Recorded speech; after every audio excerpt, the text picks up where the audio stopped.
Well, right now we're giving you a live look out over DFW Airport this morning. Holiday travel volume will hit its peak today as people begin to fly home. Today, in fact, is projected to be the busiest travel day in history. TSA preparing to screen more than 3 million flyers this Sunday alone. Now, specifically here at DFW, we're told close to 270,000 travelers will shuffle through the airport, and getting through it is the best case scenario. With snowstorms and severe weather in other parts of the country, those holiday travel delays have already been showing up at DFW.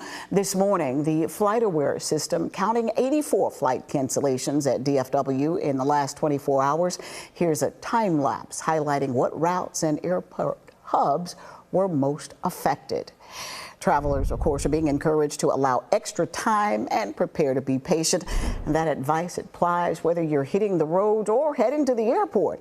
Our Bo Evans is helping you get prepared this morning. He's live at DFW Airport checking on conditions and cancellations and also sharing some advice as you navigate that big rush that's coming. Good morning, Bo.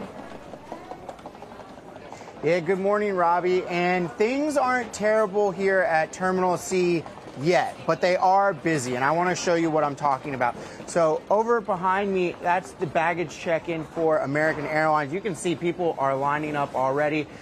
When we normally get here for live shots in the morning at DFW Airport, around this time is when you start to see things pick up, but as we pan over to the security line, this is busier than what I would normally expect on a regular travel day. But for Thanksgiving Sunday, it's not terrible yet, but we are kind of expecting things to get pretty bad as we saw last week, and the advice is the same: get here early.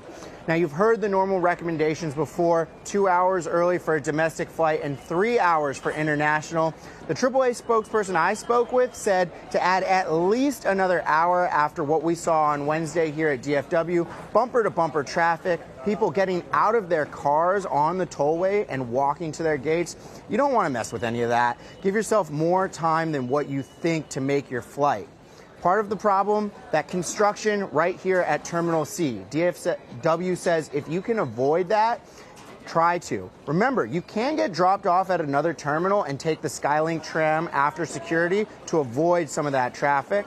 But another option, public transportation. Both DART and TexRail have trains that take you directly to the airport, and you can avoid all that traffic on the tollway. Really, whatever you can do to avoid what experts are saying is record-setting number of travelers going through the airport today. Typically, these Sundays are very busy. We're looking at record Thanksgiving travel right now. So what we saw with folks leaving on Wednesday, we likely will see something, or could see something similar to that on Sunday as well. 82 million Americans are traveling this holiday season, 50 miles or more, most of them by car, but a lot by air. Air travel is setting another record as well. So crowded airports will be no surprise. Yeah, so again, Daniel recommends an additional hour at least to make sure you get to the airport on time. And I don't know about you, Robbie, but I would rather spend an extra hour in the airport than sitting in traffic and stressing over whether or not I'm going to make my flight home on time. At DFW Airport, Bo Evans, CBS News, Texas. Excellent advice, Bo. Thank you so much. But since I'm the one in my family always running late, I'll be a hypocrite if I complain, but take that advice. Thank you.